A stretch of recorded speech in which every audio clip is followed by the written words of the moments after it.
What do Gene Starwin, Sanjuro, and Vash the Stampede all have in common? Some blonde-haired idiot running around in space and playing adventurer.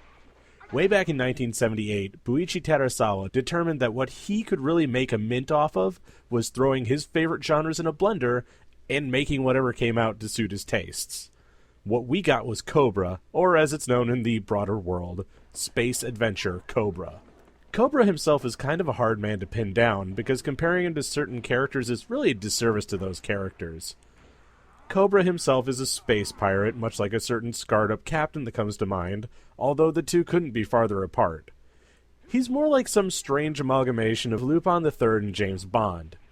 There's really no good comparison for Cobra because he's about 70% goofball, 20% serious, and about 10% cigar smoke.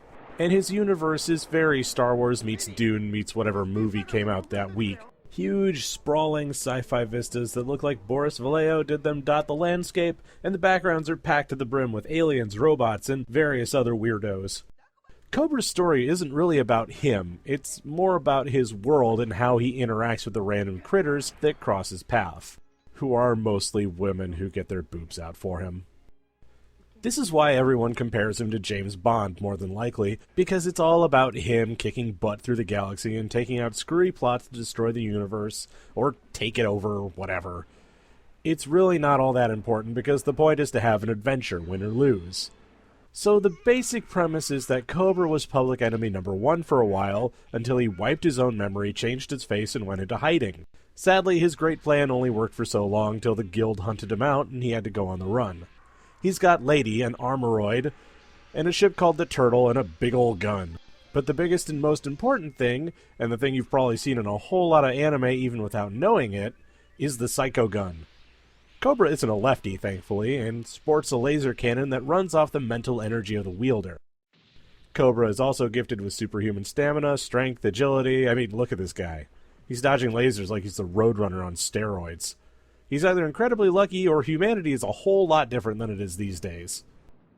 The only word that truly accurately describes Cobra is pulpy. Not like the stuff you find in your orange juice, but like that sort of old sci-fi or fantasy, like Conan the Barbarian or Flash Gordon.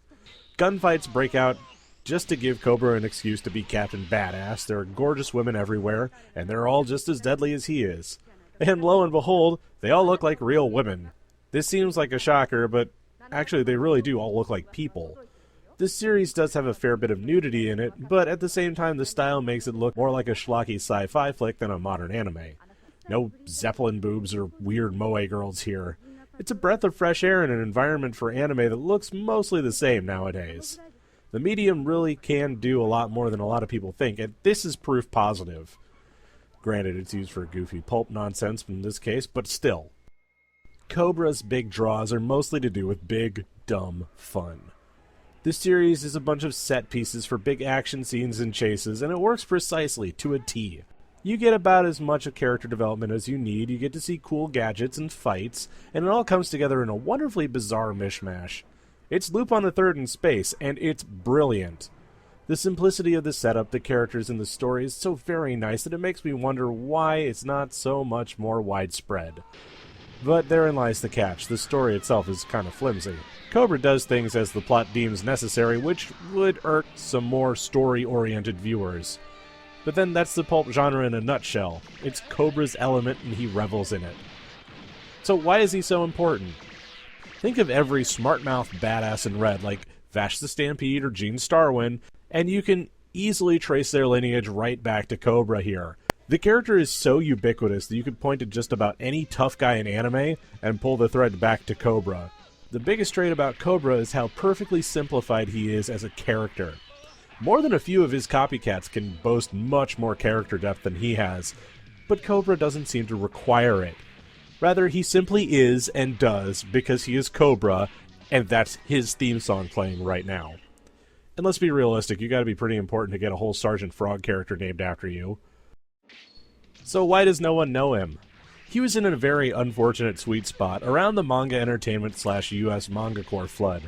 His show was too old and too explicit and frankly just a little too weird to get retooled in the early 90s, and by the time the anime boom hit in the late 90s, early 2000s, he didn't have anything recent to throw in the ring. By 2008, when the first new OVAs for Cobra were coming out, it was just a little too off-center for people to take a risk on. Nozomi Entertainment did snap up the license for the original series, and Discotek re-released the movie, but they're not Sentai or Funimation, who have better brand recognition with the broader anime-watching audience. So sadly, that's what we've got to work with. All the same, any of his adventures are well worth a look if you like pulpy sci-fi action. So here he is, Cobra, leaving me blue, Cobra, missing you true, Cobra, only a few memories after you.